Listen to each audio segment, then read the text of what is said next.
अगर एलोपैथी में उसका प्रॉपर मेडिसिन नहीं है तो एलोपैथी ठीक नहीं कर सकती कोई भी। आप प्रॉब्लम को जब तक ठीक से समझे नहीं है, प्रॉब्लम को नहीं समझे तो सॉल्यूशन आप कैसे दे सकते हैं। तो आयुर्वेद क्या है, क्योंकि वो हॉलिस्टिकली सोचता है, वो पंच महाभूतों में सोचता है, तो ये अननोन से हमें लड़ने की बहुत ज्यादा शक्ति देता है। See how visionary that man was, जो हमारे आचार्य चाणक्य वो कह रहे हैं कि जो भी गाय पाल रहा है, पहले मॉडल में यह है कि दूध और घी में उसका शेयर नहीं होगा, प्रॉफिट शेयरिंग नहीं होगा, उसको फिक्स्ड सैलरी मिलेगा, ताकि उसको सैलरी से मतलब हो, हम उसकी इफिशियंसी और प्रोडक्टिविटी पे हम उसको पे करें, ना कि दूध घट गया तो हम उसको नहीं दे रहे हैं पैसा। तो जबरदस्ती दूध अपना गाय का बढ़ाना चाहेगा क्योंकि उसका पैसा घट रहा है, तो वो जान से मार देगा। मतलब जो मैनेजमेंट है काव का, उसको मशीन की तरह ट्रीट करेगा। गाय का 4 थन होता है जिससे दूध निकाला जाता है, तो 2 थन के अलावा तीसरे और चौथे थन को नहीं छूना होता है। अगर कोई छूता है तो उसकी अंगूठे को काट लेना चाहिए, ये अर्थशास्त्र कहता है। सी बछड़े और बाछी का दूध का जो हक है उसको अगर कोई छीनता है तो उसको दंड दिया जा रहा है। इतना ज्यादा स्ट्रिंजेंट पॉलिसी है। कुछ समय बाद शरीर पर जो है वो फूला हुआ जो है गांठ के रूप में दिखता है, और वही गांठ बाद में फटता है जिसपे घाव हो जाता है, और फिर गाय बैठ जाती है, चल नहीं पाती है, आंख से आंसू आने लगते हैं। बहुत ही दर्दनाक बीमारी है। पूरा का पूरा जो हम कहते हैं ना कि एथिक्स और मोरालिटी को चेरी ऑन द केक की तरह जो पूरा वर्ल्ड ट्रीट करता है, नहीं, ये कोर है।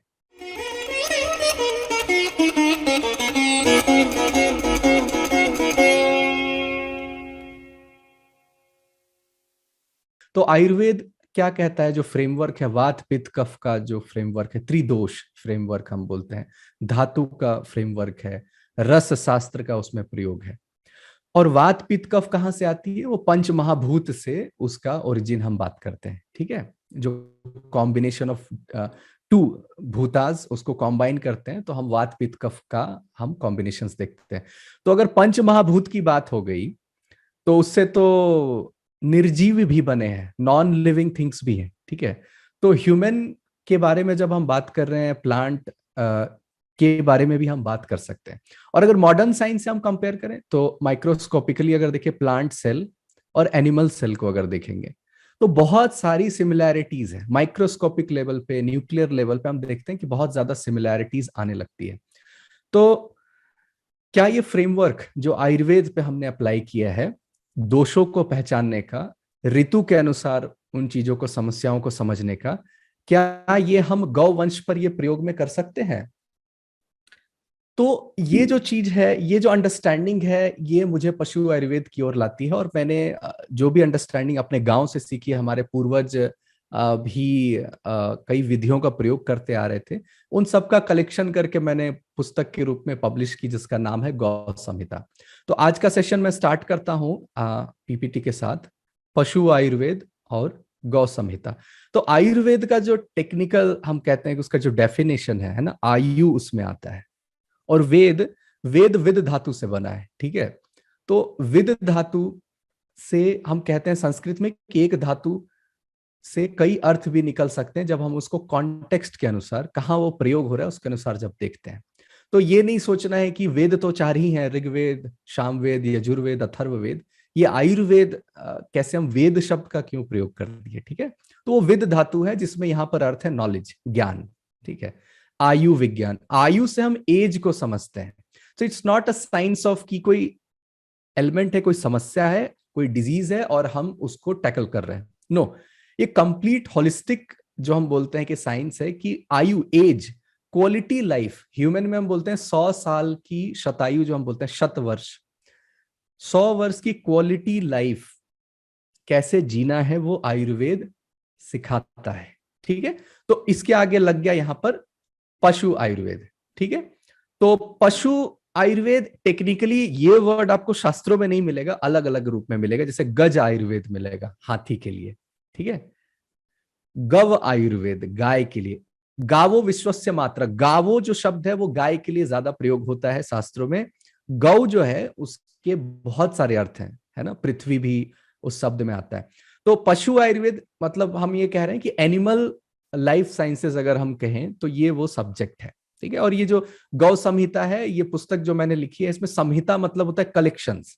तो थोड़ा सा अग्नि पुराण में मिलेगा, थोड़ा सा दूसरे शास्त्रों में, थोड़ा अथर्ववेद में भी मिलेगा, है ना।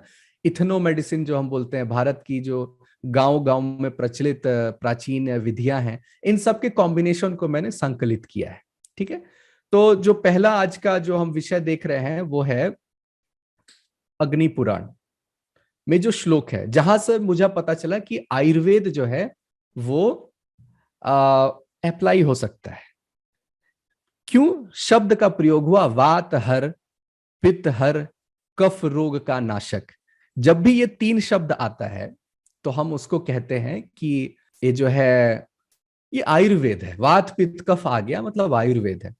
और ये जो समझदारी है, हम कहते हैं कि अभी वायरल डिजीज हुई तो इसको हम पित्त रोग कहते हैं। अभी लंपी जो बीमारी है, बहुत ही त्राहिमाम मचाया हुआ है पूरा जो ये लंपी का डिजीज है। अब आप देखिए जो अननोन प्रॉब्लम्स आते हैं, अगर एलोपैथी में उसका प्रॉपर मेडिसिन नहीं है तो एलोपैथी ठीक नहीं कर सकती कोई भी।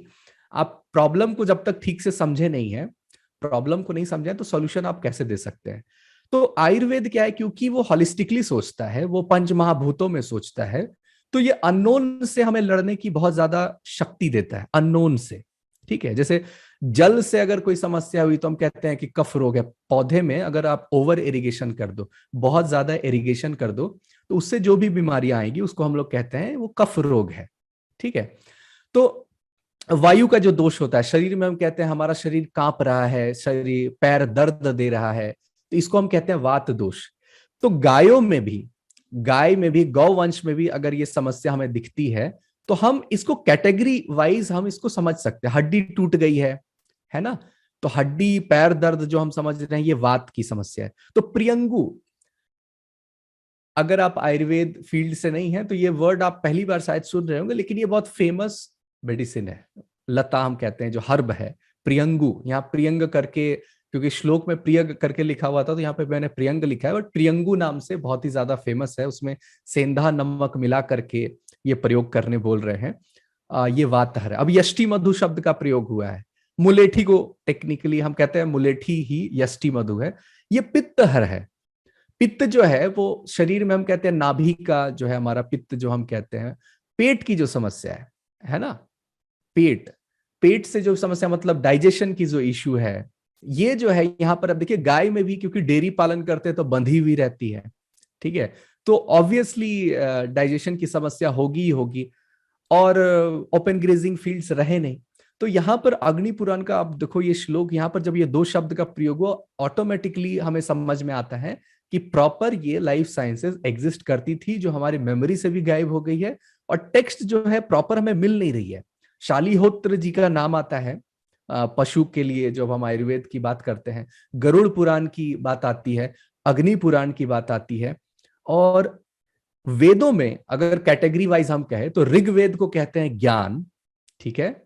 यजुर्वेद को कहते हैं कर्म, ये कर्म की दीक्षा देता है, यज्ञ की दीक्षा देता है, शिक्षा देता है। जब हम सामवेद को कहते हैं तो उपासना, ठीक है। और जब अथर्ववेद आता है, जो चौथा वेद आता है, उसको हम कहते हैं विज्ञान। तो ये जो श्लोक आपको अथर्ववेद में भी आते हैं, वो भी आपको गौ को कैसे ठीक करना है, उसकी क्या समस्या है, जैसे हम विकलिंदु रोग, फुट माउथ डिजीज जो हम कहते हैं, खुरपका मुंहपका, एफएमडी डिजीज, इसके बारे में बहुत बात होती है अथर्ववेद में भी और अग्नि पुराण में भी। सेकंड जो श्लोक यहाँ पर दिखता है कफ रोग में, ऑब्वियसली नाक से पानी निकलता हुआ दिखेगा गाय का, है ना, उसको या तो ठंडा गर्म जो हम कहते हैं कि इश्यू हो रहा है। जैसे हमारी जो समस्या है, ठीक है, हमारी जो समस्या है वो जो अंडरस्टैंडिंग है, या किसी आयुर्वेदाचार्य को जो समझ में आता है धातु दोष, रस का जो इम्बैलेंस है, त्रिदोष है, उससे जो वो सॉल्व करते हैं, अगर हम गायों में, गौ वंश में वो विधि रिकॉग्नाइज करने की, समस्या को पकड़ने की विधि अगर हम डेवलप कर पाते हैं नाड़ी विज्ञान से, जैसे हम कहते हैं, अभी कान के पीछे टच करके हमारे गांव में भी देखते हैं कि वो जो नाड़ी है कितने गति से, उस हिसाब से भी समझ में आता है कि गाय के शरीर में पेन है क्या। अभी देखिए मनुष्य जो है वो तो अपनी प्रॉब्लम बता रहा है, पूरा का पूरा प्रॉब्लम बता रहा है, मेरे साथ ये प्रॉब्लम है, नींद में समस्या आ रही है, ये आ रही है। गाय तो बोल ही नहीं पा रही है अपनी समस्या। तो तो हमें क्या डेवलप करने की आवश्यकता है या क्या कलेक्ट करने की आवश्यकता है? प्रॉब्लम को रिकॉग्नाइज करने का, क्लासिफाई करने का। अगर वो हम कर पाते हैं तो मुझे जहां तक लगता है कि पूरी की पूरी चरक संहिता में आपको पूरा फ्रेमवर्क है, आप पूरा का पूरा इस साइंस को डेवलप कर सकते हैं जो विलुप्त हो चुकी है। तो कफ रोग में यहाँ पर पीपली का, अब देखिए काढ़ा शब्द हम सभी को जब अभी इशू हुआ था कोविड में तो हम काढ़ा काढ़ा बहुत बात कर रहे थे, है ना। मधु का, हनी का बहुत बात होता है, फीवर में भी बहुत बात होता है। हड़ताल जो है ये भी जड़ी बूटी में आती है, ठीक है। और सौंठ, जो अदरक को जो ड्राई करके जो हम महिलाओं के लिए भी प्रयोग के लिए आता है, सौंठ का जो पूरा यूज है, तो सौंठ, मिर्च, पीपली, ये जो है इसका प्रयोग कफ रोग नाशक के लिए गायों में भी प्रयोग किया जा सकता है। घी का भी देखिए प्रयोग हो रहा है। और मिर्ची खाने से क्या होती है, देखते हैं आंसू निकल के आती है। तो आयुर्वेद में जब हम कहते हैं कि ठीक है, जो छिद्र है, चेहरे में भी छिद्र है, कान में है, नाक में है, मुंह में है, तो कफ अगर मुंह से ना निकले, अगर आंखों से भी निकले, जब हम फ्यूमिगेशन लेते हैं, धुआं लेते हैं, तो देखते हैं कि आंख से जब आंसू निकल जाता है या रोने के बाद जब आंसू निकलता है तो मन बड़ा हल्का हो जाता है, तो कफ जो है वो रिड्यूस हो जाता है, ठीक है। तो आपको कफ अगर आप रिकॉग्नाइज कर पा रहे हैं गायों में भी, तो आप उस समस्या का समाधान कर सकते हैं। यहां पर मुझे ग्रंथों में समस्या को कैसे पकड़े ये मुझे कहीं नहीं मिला है। समाधान के बारे में कि अच्छा कफ रोग है तो उसका नाशक ये होगा, और वात रोग है, पित्त रोग है, तो ठीक है। इसके बाद अगर मैं बात करूं कि जो अभी लंपी का जो इशू हुआ था, तो डॉक्टर बलराम साहू जी बहुत ही फेमस इथनो मेडिसिन जो प्रैक्टिशनर है, उड़ीसा के हैं, तो उनकी एक वीडियो आई जिसमें एलोवेरा का प्रयोग हुआ है। अब देखिएगा, जब सैनिटाइजर का जब हम लोग बना रहे थे तो सैनिटाइजर में हम बोल रहे थे कि नहीं aloe vera based sanitiser, herbal sanitiser है तो वायरल, ये एंटी वायरल है। तो लंपी भी क्या आया, ये इतना तो पता चला कि ये वायरस है, वायरस है। और ये चेचक जो हम कहते हैं पॉक्स का जो है जैसा पूरे उसके बॉडी पर होता है, तो ये पित्त रोग है, ये पूरा का पूरा बात समझ में आई, ये पित्त रोग है। तो पित्त की जो भी समस्या है वो अगर हम समाधान करें, या वायरल डिजीज की जो भी हम बात करते थे, जैसे हम कहते हैं कि हल्दी भी जो है, टर्मरिक है, वो पैथोजेंस को कंट्रोल करता है ना, ये एंटी माइक्रोबियल है। तो एलोवेरा को 100 ग्राम और 50 ग्राम हल्दी को, मतलब ट्वाइस ऑफ हल्दी, टर्मरिक के दुगना हम ले रहे हैं। और वहां पर जो मिक्सचर है, अगर 150 ग्राम का मिक्सचर बना है तो वहां पर देख रहे हैं कि हम उसको 1/4 कर दे रहे हैं, ठीक है। मतलब 40 ग्राम अगर बोले, 37.5 ग्राम, इस तरह से हम ले रहे हैं, उसमें गुड़ मिला दे रहे हैं क्योंकि गाय सीधा सीधा खाएगी नहीं, ठीक है। इसको मिक्स करके, जिसको लंपी हुई नहीं है या लंपी का एकदम शुरुआती स्टेज है, इसको दिया गया और लगातार 7 दिन 8 दिन में बहुत ज्यादा इंप्रूवमेंट आई। नीम का जो है पूरा वॉश, अब नीम के बारे में बात करने की जरूरत नहीं है, ठीक है। नीम इतना ज्यादा हम कहते हैं कि वो ब्रॉड है। हम वृक्षायुर्वेद का प्रयोग करें या फिर नेचुरल फार्मिंग का, तो वहां पर भी as a natural organic pesticide, pesticide तो नहीं बोलेंगे क्योंकि मारता नहीं है, नीम जो है कीड़ों को भगाता है, तो वहां पर भी हम देखते हैं कि नीम जो है बहुत ज्यादा कारगर रहा है। तो पूरे बॉडी को वॉश करना।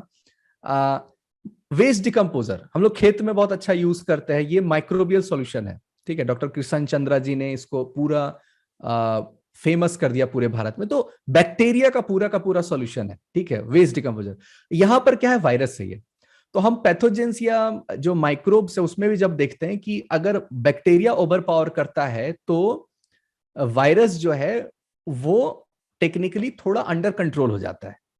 तो एंटीबायोटिक कोई अगर दवाई को दिया जा रहा है मनुष्य को भी या पशुओं को भी, और अगर वो बैक्टीरिया को मार दे रहा है तो वो वायरस को बढ़ा देगा। तो देखिए एलोपैथी टारगेटेड मेडिसिन है, अगर वो किसी पार्टिकुलर बैक्टीरिया को मार रहा है तो वायरस जो है वो अपने आप अपनी संख्या बढ़ा देगा। तो नेचर में क्या है ना, डाइवर्सिटी मेंटेन रहने से क्या होता है ना, एक दूसरे का कंट्रोल चलता है, ठीक है। जब भी हम एक को सोचते हैं कि अच्छा ये हमारा प्रॉब्लम है, इसको खत्म कर दो, प्रॉब्लम खत्म हो जाएगा सारा, तो पता चलता है कि दूसरा प्रॉब्लम आ गया, ठीक है। तो पेस्टिसाइड का यूज हो एग्रीकल्चर में या मेडिसिन का यूज हो, तो हम देखते हैं कि रेजिस्टिव पावर जो है बॉडी डेवलप कर लेती है और दवाई काम ही नहीं करता है। तो पंच महाभूत जो है, जिसको हम लोग समझते हैं कि ये थोड़ा ज्यादा कंप्लीट मेडिसिन का एक नेचर है, ठीक है। तो यहां पर फिर देखिए गुग्गल और कपूर का जो है धुआं, गुग्गल जो है लोग, ठीक है, पूजा पाठ में प्रयोग करते हैं, लेकिन जो गौशाला है, डेयरी है, वो भूल चुके हैं कि इसका जो फ्यूमिगेशन है, धुआं करना कितना कंपलसरी था। विटिक्स नेगुंडो, निर्गुंडी हम कहते हैं, सिंधवार, इसका जो है पूरा का पूरा आप जब फ्यूमिगेशन करते हैं तो भी पैथोजेंस क्या है ना, एयर में है, हवा में है, तो हवा को भी शुद्ध करना बहुत ज्यादा आवश्यक है। तो अग्निहोत्र का प्रयोग होना गौशाला में, ये बहुत सारे ऐसे प्रैक्टिसेस हैं जो इंडिजिनस है और उनको हम उनको छोड़ते गए हैं। ठीक है, लंपी को कैसे पहचाना गया भाई, उसके बारे में मुझे बात करने की जरूरत नहीं है। ऑब्वियसली कुछ समय बाद शरीर पर जो है वो फूला हुआ जो है गांठ के रूप में दिखता है, और वही गांठ बाद में फटता है जिसपे घाव हो जाता है, और फिर गाय बैठ जाती है, चल नहीं पाती है, आंख से आंसू आने लगते हैं। बहुत ही दर्दनाक बीमारी है।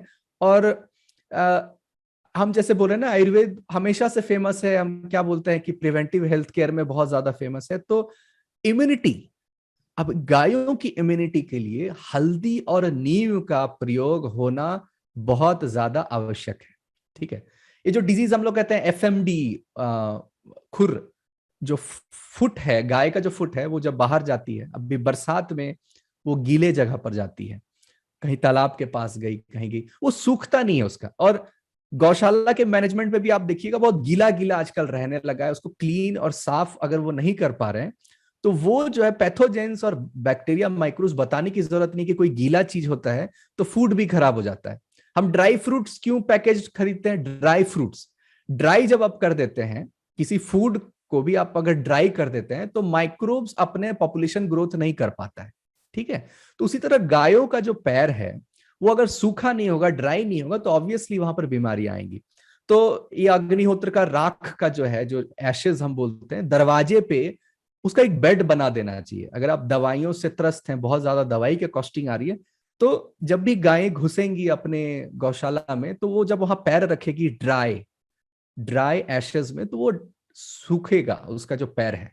ठीक है, बहुत लोग सैंड का भी यूज करते हैं, बाहर जो गौशाला है उसके बाहर सैंड का बेड होता है पूरा, जो गीला गीला नहीं रखता है ना, बहुत पोरोसिटी उसमें होती है। तो एंड माइक्रोब्स वहां पर पॉपुलेशन अपना ग्रोथ नहीं करते। तो ये जो प्रैक्टिसेस हैं, जो ह्यूमन के लिए हम बोलते हैं हाइजीन की बात जब हम करते हैं, तो ये पशु में भी जब आप करेंगे, वो गुग्गल की धूप, विटिक्स नेगुंडो का धूप, ये सारा जो है पूरे गौशाला में बेनिफिट देता है। तो ये जो पुस्तक है गौ संहिता, इसका आप देखेंगे सबटाइटल में वैदिक तथा परंपरागत देशी गौ पालन विधि। वैदिक मतलब अथर्ववेद, ठीक है। ऋग्वेद में सीधे सीधे केयर की बात नहीं हुई है, प्रैक्टिसेस की बात हुई है। जैसे कि बरसात का शुद्ध जल गाय को पीना चाहिए, मतलब pH 7, मतलब ये जो देखिए, ठीक है अभी एसिड रेन है, पॉल्यूशन है, तो हम डायरेक्टली नहीं बोल सकते कि वर्षा जल सीधा गाय को हम पिला दें। लेकिन आप देखिए वहां पर यह मेंशन्ड है कि वर्षा का जल जो है वो शुद्ध रूप से पिलाना है। ओपन ग्रेजिंग गाय होनी चाहिए, खुले में चरने वाली गाय होनी चाहिए। ठीक है, प्रेम भावना से पाली गई गाय होनी चाहिए, और गाय को हम पालते नहीं है, गाय हमें पालती है। मेरी पुस्तक यहां से स्टार्ट होती है कि गाय हम जब पालने जाएंगे तो इंडस्ट्री की तरह देखेंगे कि एक मिल्चिंग मशीन है, मिल्क है, तो मुझे फीड देना है और मुझे उससे दूध निकालना है। It's like raw material, finish product और एक मशीन है। तो हम परेशान हो जाएंगे अगर 12 महीने गाय दूध नहीं देगी। तो यही होता है, जो लोग डेयरी बिजनेस में आते हैं उन्हें ये बात नहीं पता होती है कि गाय दूध एब्रप्टली देती है। मतलब एब्रप्टली देती है मतलब इन द सेंस कि पतला हो जाता है किसी सीजन में, किसी सीजन में मोटा हो जाता है, कभी बीमार पड़ती है, 4 महीने 5 महीने नहीं देती है दूध, कभी सुस्त पड़ी रहती है। मतलब टेक्निकली वो मशीन नहीं है। आपका जो केयर है, आप केयर नहीं करेंगे, जो हम कहते हैं ना गौ माता, तो माँ बोलने से नहीं, अगर केयर आप नहीं करेंगे, हमारी फुआ है उनके पास जो गाय है वो बिना बच्चे के दूध दे देती है, मतलब बछड़ा भी नहीं है, बाछी भी नहीं है, वो दूध देती है। उस गाय को लगता है कि मैं फैमिली मेंबर हूँ, मतलब इस ह्यूमन फैमिली का मैं फैमिली मेंबर हूँ, और वो दूध देती है। ये मतलब ये ऑब्वियस बात नहीं है। जो लैक्टेशन है, चाहे मैमल्स हो, वो तभी होता है, वो बच्चे के लिए दूध होता है ना। लेकिन यहां पर आप देखिए कि केयर जब आप कर रहे हैं तो गाय का जो है वो लैक्टेशन कैपेसिटी बढ़ रही है। तो इस बुक में है तो वैसे बहुत सारी बातें, डिजाइन है, शेड डिजाइन है, अग्नि पुराण के जितने भी श्लोक हैं वो है, इथेनो मेडिसिन की प्रैक्टिसेस जितनी हैं, गलतियां क्या क्या होती हैं, नई गाय को जब आप खरीदने जाते हैं तो आप क्या करते हैं, फीडिंग कॉस्ट जो 60% ऑफ बिजनेस है, जो कॉस्ट ऑफ ऑपरेशनल कॉस्ट है, पूरा का पूरा उसका क्या एनालिसिस है। हमारे जो त्योहार, भारत के गोपाष्टमी जैसे हम कहें, बीहू कहें, बीहू का जो कहते हैं गोरू बीहू, ठीक है। उसके बाद अगर हम कहते हैं तिहार, ये नेपाल में मनाया जाता है, हमारे झारखंड में सोहराय मनाया जाता है, ठीक है, पोंगल मनाया जाता है। तो ये सारे पर्व हमें बताते हैं कि काउ रेयरिंग, गाय का पालन कैसे करना चाहिए। वहां पर समझ में आएगा कि गाय के सींग में हम हल्दी का प्रयोग क्यों कर रहे हैं, ठीक है। और परंपरागत क्या, परंपरागत मतलब गांव में गौ वैद्य हुआ करते थे, गौ वैद्य, ठीक है, सिर्फ पशुओं के नहीं, और वो जड़ी बूटियों का सजेशंस देते थे। तो उसका भी मैंने एक चैप्टर डाला है जिसमें जो समस्याओं का निराकरण है वो जड़ी बूटियों से कैसे हो, लोकली जो हम कहते हैं, जैसे झारखंड में होड़ोपैथी है ना, आयुर्वेद के अलावा एक और साइंस हम कहते हैं उसको होड़ोपैथी कहते हैं। तो ये सब बातें मैंने गौ संहिता पुस्तक में की है। अब ये जो नेक्स्ट स्लाइड है, ये जो विषय है, ये तो ऑलरेडी मेरा फेवरेट ही है, जब भी चाणक्य की बात होती है तो उसमें पहले की जो भी मेरी टॉक है उसमें स्टेट को लेकर के, किंग को लेकर के, शासन व्यवस्था को लेकर के, टैक्सेशन को लेकर के, धर्म आधारित क्या व्यवस्था उसको लेकर मैंने बात की थी। यहां पर जो बात आ रही है अध्याय गौ पालन पे भी है, ठीक है। गौ पालन पे, खेती पर है, वहां पर हम कहते हैं सीताध्यक्ष। सीता जो है, जो हल का जो जो मेटल वाला आगे का पार्ट अभी हम देखते हैं, जो हल होता है, प्लॉ, उसको हम लोग सीता कहते हैं, ठीक है। तो सीता अध्यक्ष, अध्यक्ष ऑफ एग्रीकल्चर, बेसिकली जो हम अभी के हिसाब से डिस्ट्रिक्ट एग्रीकल्चर ऑफिसर कहते हैं, वो सीता अध्यक्ष है। यहां पर गवाध्यक्ष, जो गाय का एनिमल हस्बेंड्री हम जो कह रहे हैं, तो जो सबसे ज्यादा मुझे अट्रैक्ट किया था बात, कि जो भी भूमि जोती नहीं गई है, जो कल्टीवेटेड लैंड नहीं है, जहां खेती नहीं हो रही है, खाली पड़ी हुई लैंड है, तुरंत वहां पर फॉर्डर फार्मिंग प्रैक्टिस स्टेट करवा रहा है, ठीक है। अब मैं बोलूं तो हर गौपालक को, हर डेयरी वाले को यह पता है कि 65%, 60%, कभी कभी 70% ऑफ कॉस्ट फीड मैनेजमेंट है। गाय को आप क्या खिला रहे हैं, उसका खर्चा सबसे ज्यादा आता है, और पर डे आप खिलाते हैं। There is fixed cost, there is operational cost. Agriculture एक ऐसा सेक्टर है जिसका फिक्स्ड कॉस्ट कम होता है, ऑपरेशनल कॉस्ट ज्यादा होता है।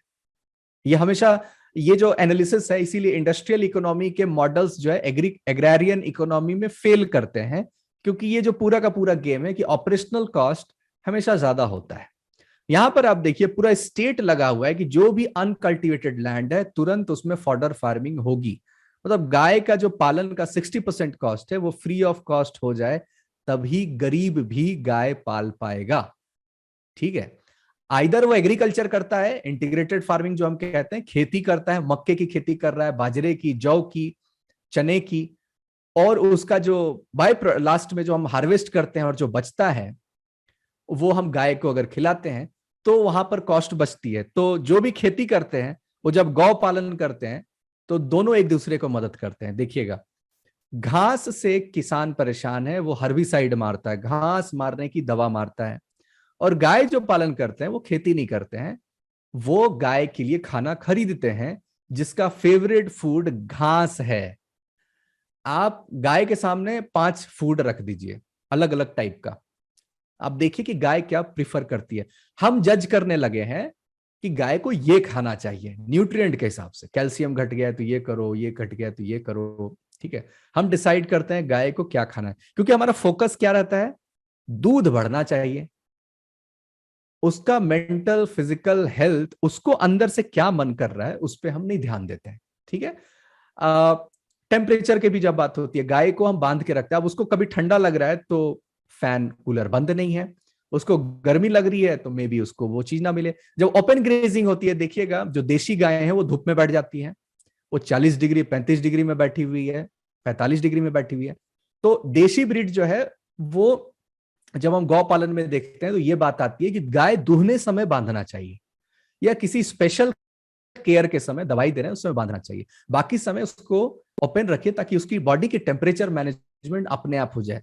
अगर आपको ठंडा लग रहा है और मैं एसी ऑन कर दूं, आप बीमार पड़ जाएंगे। तो ये छोटी सी बात गाय क्योंकि बोल नहीं पा रही है और हम जबरदस्ती उसके पीछे पड़े हुए हैं कि तुमको ये केयर करना है, तुमको ये करना है। तो यहां पर फूड की जो बात आई, घास उसका फेवरेट फूड है। घास में दूब घास की बहुत बात आती है। गोपाष्टमी में आप देखिएगा तो क्या खिलाया जाता है, वो घास और चना खिलाया जाता है। ठीक है, इसीलिए मैंने कहा कि पर्वों का बहुत ज्यादा महत्व है, क्योंकि पर्व जो है, फेस्टिवल्स हैं, वो ट्रेडिशंस में छिपा के रखते हैं ऐसी परंपराओं को जो 1000 ईयर्स से चली आ रही है। भले हमारी मेमोरी से गायब हो जाए, ट्रेडिशंस चीजों को लॉक करके रखती है और वो हमें सीक्रेट्स बताती है कि यहां पर जैसे गौ पालन कैसे करना है। तो मेथड ऑफ जो हम कहते हैं गौ पालन, इसमें लगभग 8 प्रकार की टेक्निक दी गई है। अभी हम क्या कहते हैं, गाय घूम रही है, प्लास्टिक खा रही है, कोई केयर करने वाला नहीं है, बहुत कमजोर है, इसका मालिक कहां चला गया है, केयर नहीं है, गाय को इंजेक्शन दे रहे हैं, गाय को वीगन मूवमेंट इसलिए आया ना, कहते हैं कि बहुत ज्यादा प्रताड़ना, बहुत ज्यादा एनिमल को हम सता रहे हैं अपने गेन के लिए, अपने फूड के लिए, और सही बात है, वहां से ये राइज हुआ। तो भारतीय जो केयर है वहां पर अगर अर्थशास्त्र का मैं लैंग्वेज यूज करूं तो वहां पर अंगूठा काटने की बात है। 4 थन जो बात आता है, 4 थन है ना, गाय का 4 थन होता है जिससे दूध निकाला जाता है। तो 2 थन के अलावा तीसरे और चौथे थन को नहीं छूना होता है। अगर कोई छूता है तो उसकी अंगूठे को काट लेना चाहिए, ये अर्थशास्त्र कहता है। सी, बछड़े और बाछी का दूध का जो हक है उसको अगर कोई छीनता है तो उसको दंड दिया जा रहा है। इतना ज्यादा स्ट्रिंजेंट पॉलिसी है। कभी हम देख रहे हैं जैसे सीजन होता है गाय का जो पालने का है, तो हम कहते हैं ठंडे के समय अलग क्वांटिटी ऑफ मिल्क हो जाती है, गर्मी के समय अलग क्वांटिटी ऑफ मिल्क हो जाती है। और बहुत लोग को ये लगता है कि गाय तो बच्चे के लिए होता है ना, इसमें इंसान ह्यूमन कहां से आ गया, है ना। ये भी लॉजिक दिया जाता है वीगन के लिए। तो ये तो हम अपने एक्सपीरियंस से हम बता सकते हैं, ये जो भी गौपालक है उनको मालूम है कि बछड़े से उसके रिक्वायरमेंट से थोड़ा ज्यादा देती ही है गाय, ऐसा नहीं कि नहीं देती है। और बछड़े को आप सारा दूध पिला दो तो वो प्रॉब्लम भी क्रिएट कर सकता है उसके डाइजेशन में, बच्चे के। तो जो हम कहते हैं कि यहां पर गौ पालन में अभी जो मैंने बात की कि केयर, बूढ़ी गाय का, लंगड़ी गाय का, डिजीज्ड काउ, ड्राई कैटल जो दूध देना बंद कर दी है ना, इन सबको कैसे केयर करेंगे, ये पूरा का पूरा मैनेजमेंट कैसे होगा। तो 8 मॉडल आती है। उसमें पहला मॉडल है सैलरी बेस्ड। ये कहा जाता है कि दूध के टर्म में, बार्टर सिस्टम के टर्म में गौ पालक को पैसा नहीं मिलना चाहिए, नहीं तो वो दूध के लिए वो बछड़े को मार देगा। See how visionary that man was, जो हमारे आचार्य चाणक्य वो कह रहे हैं कि जो भी गाय पाल रहा है, पहले मॉडल में यह है कि दूध और घी में उसका शेयर नहीं होगा, प्रॉफिट शेयरिंग नहीं होगा, उसको फिक्स्ड सैलरी मिलेगा, ताकि उसको सैलरी से मतलब हो, हम उसकी इफिशियंसी और प्रोडक्टिविटी पे हम उसको पे करें, ना कि दूध घट गया तो हम उसको नहीं दे रहे हैं पैसा। तो जबरदस्ती दूध अपना गाय का बढ़ाना चाहेगा क्योंकि उसका पैसा घट रहा है, तो वो जान से मार देगा। मतलब जो मैनेजमेंट है काव का, उसको मशीन की तरह ट्रीट करेगा। तो पहला मॉडल कह रहा है सैलरी बेस्ड मॉडल, ठीक है। और गाय पालने के लिए 5 लोगों का जरूरत होता है। सी, अभी गाय पालक जो होता है वो कहता है एक स्टाफ है, एक मालिक है और एक क्लीनिंग मैनेजमेंट वाला है। 3 तरह के लोग दिखते हैं। एक धोने वाला, गाय डिस्ट्रीब्यूट वो भी जाके करता है, क्लीनिंग जो स्टाफ है पूरा साफ सफाई करता है, और एक मालिक है जो पूरा का पूरा इन्वेस्टमेंट मैनेज कर रहा है एंड रिक्वायरमेंट जो है वो पूरा देख रहा है। यहां पर जब अर्थशास्त्र में देखते हैं तो वहां पर 5 प्रकार के लोग को 100 गाय पालना चाहिए, 5 लोगों को मिलकर के। गौ पालक, गायों को पालने वाले, पिंडारक, भैंसों को पालने वाले, दुहने वाले, उन्हें दोहक कहा जाता है, मथने वाले, मंथक, जो दही को मथेगा, जो घी बनाएगा, वो दोहने वाले से अलग है, वो गौ पालक से अलग है। ये तीनों अलग लोग हैं। और पिंडारक हमने देखा 4। और लुब्धक, लुब्धक जिसमें हम कह रहे हैं चरवाहा के रूप में आप समझ सकते हैं, जो जो कार्निवोरस एनिमल्स, जो गायों पर अटैक करने वाले जो टाइगर हैं जैसे लायन है, उससे बचाएगा। तो चलिए, तो फॉरेस्ट कवर नहीं है अभी हमारे शहरों और गांव के पास, तो ये अभी इशू नहीं है कि कोई अटैक कर दे। फिर भी जो फॉरेस्ट रिजर्व के बगल वाला जो भी गांव है वहां पर तो ये अटैक होते रहते हैं।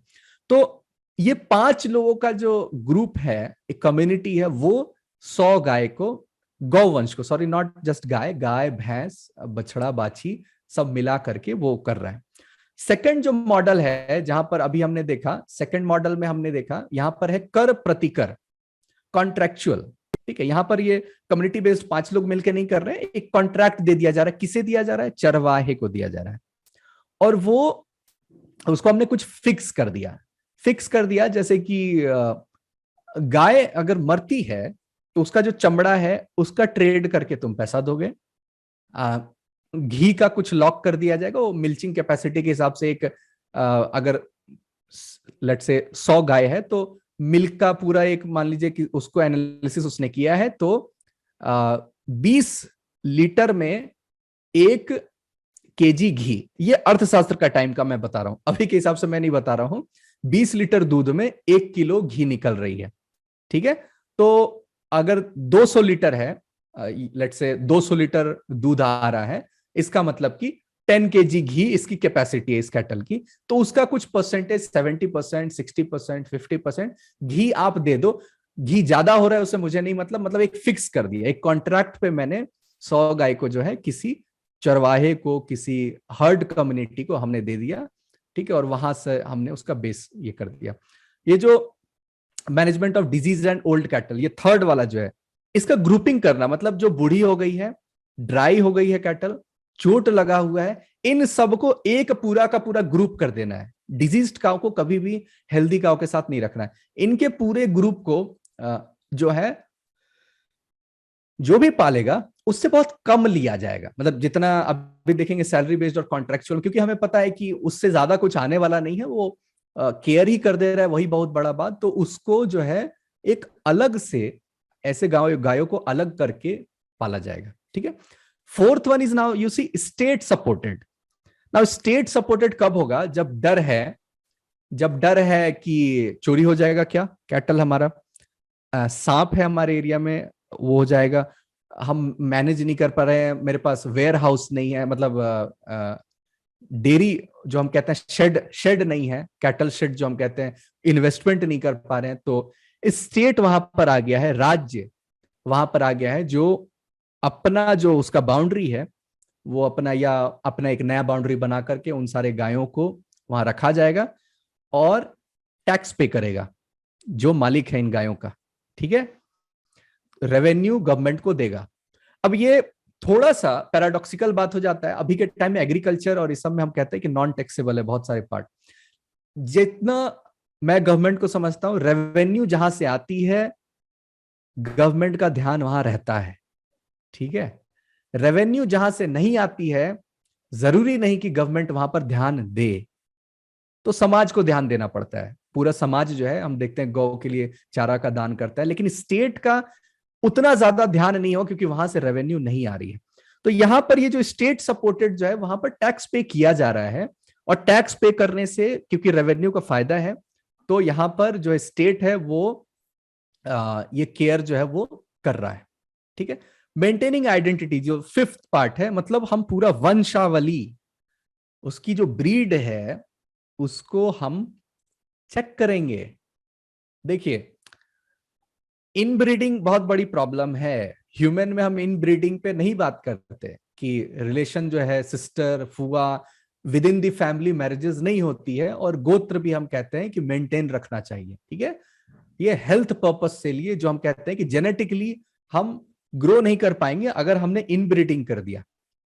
गायों में ये भूल ही गए हैं लोग, मतलब यू सी उनकी भी एक सामाजिकता है, उनका भी एक फैमिली पूरा का पूरा है। ठीक है, वो पशु हैं तो उतनी समझ नहीं पा रहे हैं वो, लेकिन ब्रीड मेंटेन करना जरूरी है। नंदी कहाँ का है, साढ़ कहाँ का है, और गाय कहाँ का है, ये चेक करना बहुत जरूरत है। और विद इन दी विलेज ये सब नहीं करवाया जाता था। हमारे पुराने टाइम में हमारे विलेज से भी लोग जाते थे अपने गायों को लेकर के और दूर ट्रेवल करते थे, दूसरे जगह जाते थे। ठीक है, तो और दूसरे गांव के जो है वो हमारे गांव आते थे। तो ये जो चीज है, ये सिक्स्थ मेथड में भी आप देख रहे हैं, मतलब 6 क्रूशियल पॉइंट की थेफ्ट, चोरी से बचाना, और इनब्रीडिंग जो पार्ट है। चोरी का मतलब ही यही है कि उसकी आइडेंटिटी लॉस हो गई। अब हम चेक नहीं कर पा रहे कि उसका गोत्र क्या है, वो किस ब्रीड की है या किस फैमिली ट्री से आई है। इसीलिए जब हम रिकॉग्नाइज नहीं कर पाएंगे तो वो पूरे ब्रीड के लिए वो बहुत खराब बात होगी। हम, ठीक है, डाउट में जो है मेटिंग नहीं करा सकते, गौ संवर्धन नहीं कर सकते। लास्ट जो 2 है उसमें है हैजार्ड है और पॉइजनस बाइट है।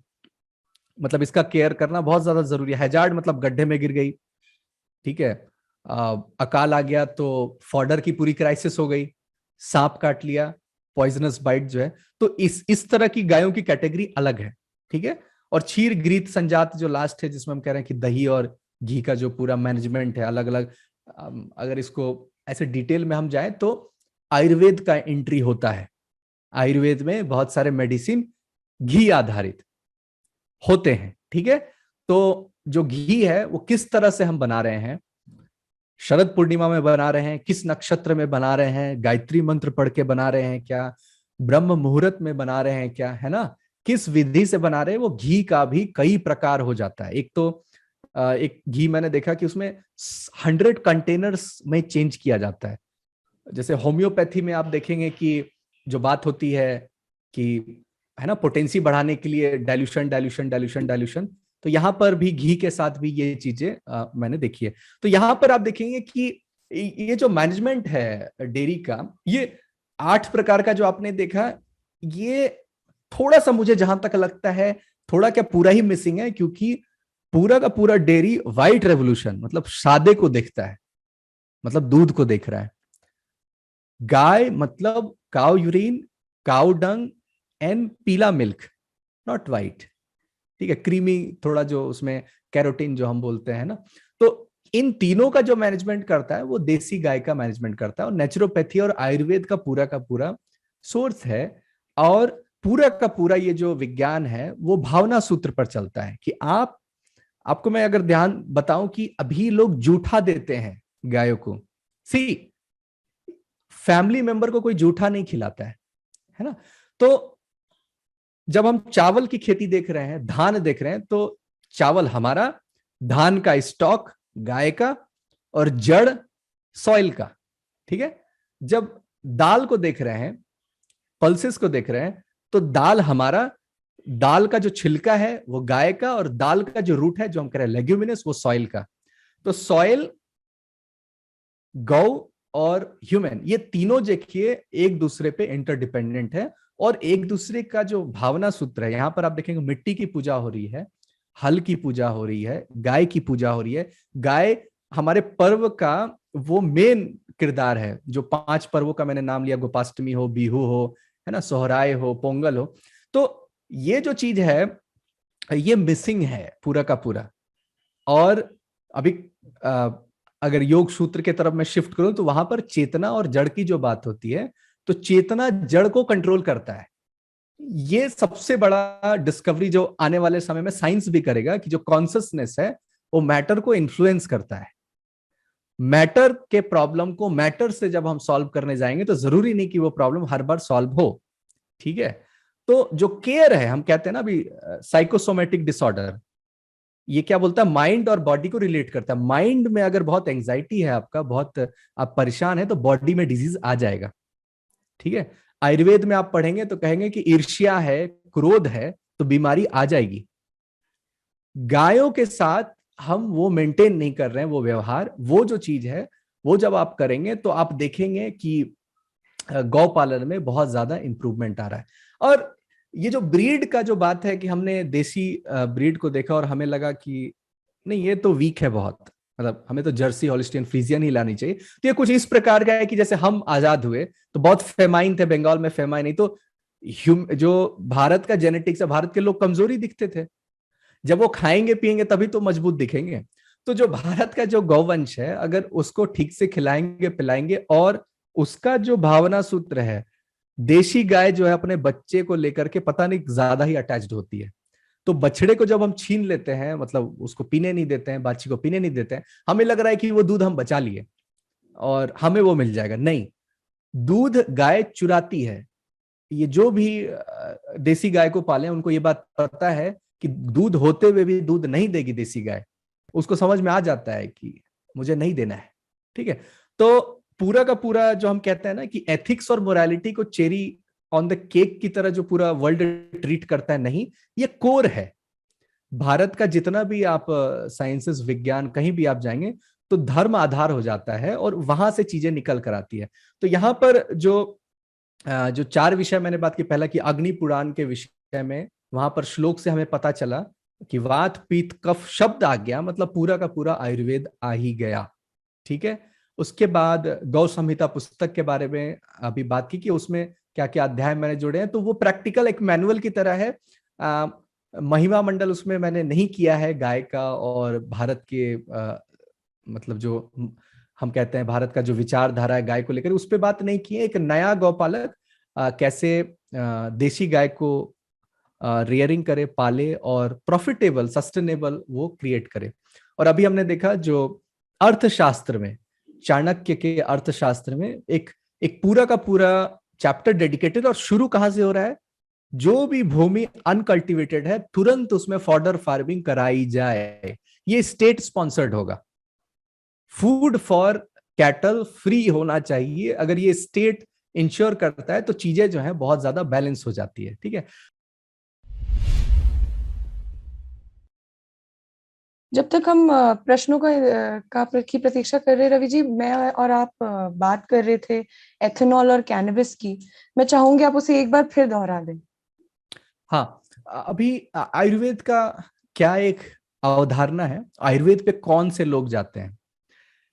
हम कहते हैं जिनके पास या तो पैसा नहीं होता है, जो डरे हुए होते हैं हॉस्पिटल जाने से कि बिल बहुत हो जाएगा, और दूसरे वो लोग हैं पूरा दुनिया ट्राई कर लेते हैं, हाँ ये मेथोडोलॉजी भी, ये मेथोडोलॉजी कुछ काम नहीं है, चलो आयुर्वेद भी ट्राई कर लेते हैं, ठीक है। तो पहले वाले में क्या प्रॉब्लम है कि अच्छे वैद्य आपको नहीं मिले, और दूसरे वाले में ये प्रॉब्लम है कि आप आखिरी स्टेज में पहुंच गए, तो उसको हम कह रहे हैं असाध्य।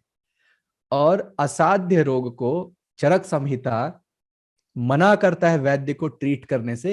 एक तो आपकी बदनामी होगी, आप इस विद्या की भी बदनामी करेंगे, और ठीक भी आप तो कर नहीं पा रहे। तो जब आपको मालूम है तो एक वैद्य को पहले पता कर लेना चाहिए कि सामने वाला व्यक्ति अगर हम ठीक नहीं कर सकते तो उसको, रोगी को, पेशेंट को बता देना है कि I can not cure you, ठीक है। ये अभी के मेडिसिनल प्रैक्टिस में, हॉस्पिटल प्रैक्टिस में नहीं है। ये खुल के हम लोग बोल सकते हैं कि बिलिंग होती है, ठीक है। तो पहले वाले में हमने बोला कि अच्छे वैद्य नहीं है, तो उसमें चरक संहिता कहता है कि अपने शरीर को यज्ञ में जला डालिए, लेकिन खराब वैद्य के पास मत जाइए, ठीक है। तो एक हो गया टाइम का प्रॉब्लम, एक हो गया क्वालिटी वैद्य जो हम कह रहे हैं उसकी समस्या।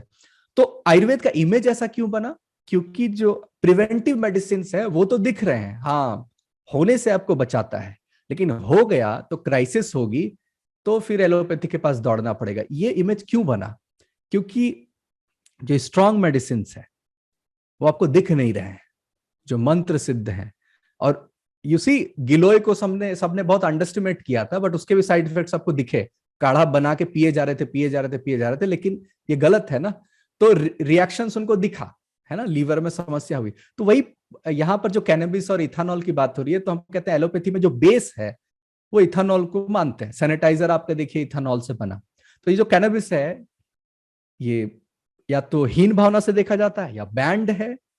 तो ये बहुत एक लंबी कहानी है कि इसको बैन ही क्यों किया जा रहा है। लिकर बैन नहीं है, कैनबिस ही क्यों बैन है, मतलब बाकी मदिरा का जो भी ऑप्शंस है वो खुला है, ठीक है।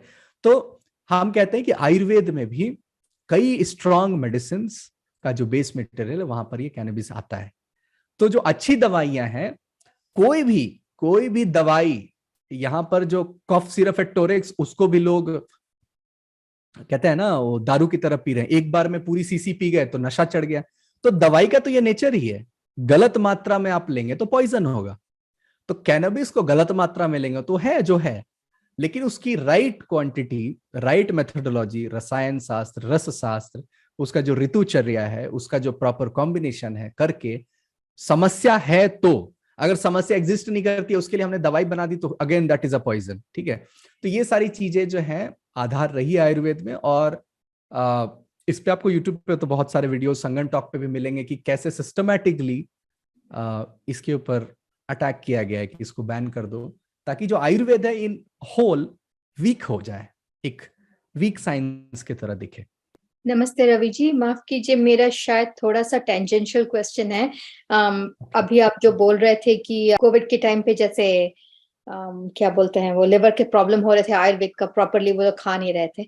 इस सिलसिले में कोई आपने टॉक्स किए हैं संगम टॉक्स पे या कहीं और? तो मैं उसके बारे में भी सारा जानना चाहती हूँ। और आयुर्वेद किस तरह से ओवरऑल, आपने तो स्पेसिफिक वो वृक्ष के बारे में पहले आपका टॉक था, अभी गौ के बारे में, गौ संहिता, पर जनरली आयुर्वेद का जो है एक way of dealing with human beings, वो अगर कोई टॉक। हाँ, may be in near future मैं उस पर आ सकता हूँ, क्योंकि जो सबसे बेस्ट बात है आयुर्वेद की, अगर उसको मैं बोलूं, कि उसमें हम कहते हैं कि सॉल्यूशन 20 है, 20 सॉल्यूशंस है फॉर अ प्रॉब्लम, और उसमें medicine one of the problem है।